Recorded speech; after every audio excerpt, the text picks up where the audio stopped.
Kehamilan merupakan suatu hal yang sangat diidamkan semua wanita. Kehamilan merupakan suatu proses alamiah dan fisiologis. Setiap wanita yang memiliki organ reproduksi sehat, jika telah mengalami menstruasi dan melakukan hubungan seksual dengan seorang pria yang organ reproduksinya sehat, sangat besar kemungkinannya terjadi kehamilan.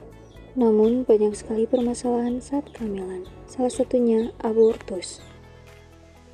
Menurut Kemenkes, keguguran atau abortus adalah pengeluaran hasil konsepsi sebelum janin berusia 20 minggu atau dengan berat badan kurang dari 500 gram.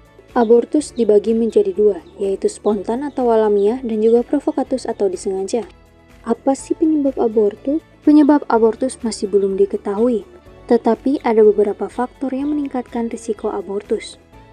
Usia di bawah 20 tahun dapat meningkatkan risiko abortus, karena alat reproduksi masih belum matang dan mental ibu masih belum siap. Usia lebih dari 35 tahun menyebabkan abortus karena menurunnya kualitas sel telur. Paritas atau jumlah kehamilan.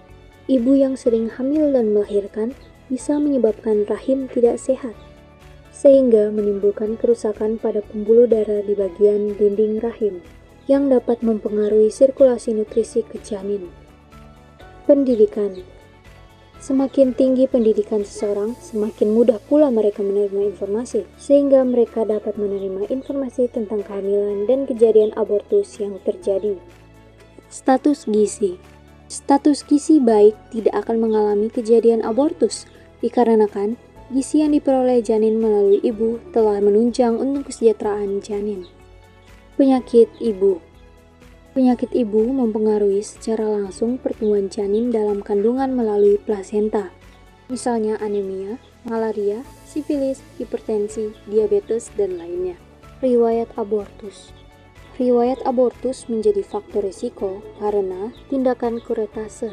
Hal ini mengakibatkan perubahan permeabilitas otot rahim yang berpengaruh pada kemampuan menerima embrio di kehamilan selanjutnya.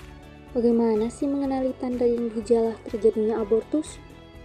Pastinya akan terjadi perdarahan yang disertai dengan keluarnya hasil konsepsi bisa dalam bentuk gumpalan.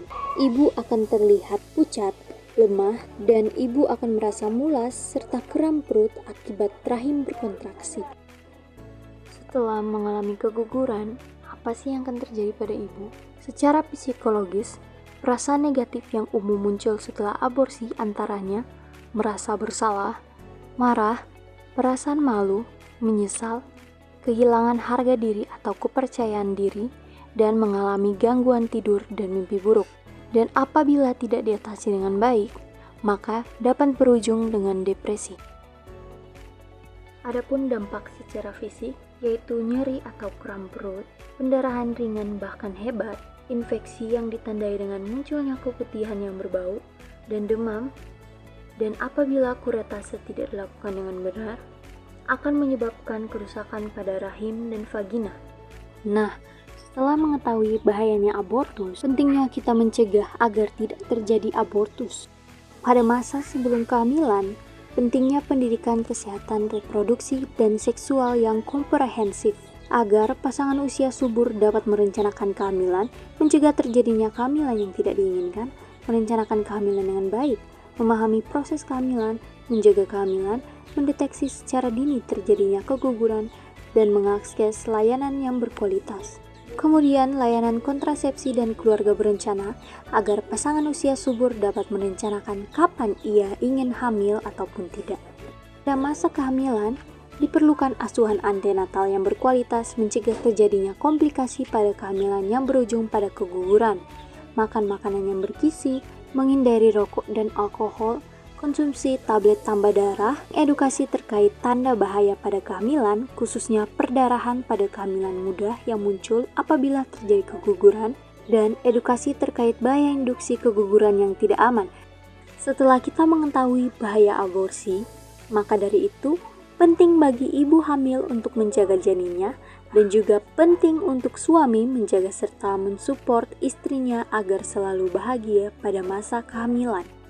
Sekian video edukasi singkat, semoga dapat menambah ilmu bagi penonton. Sampai jumpa!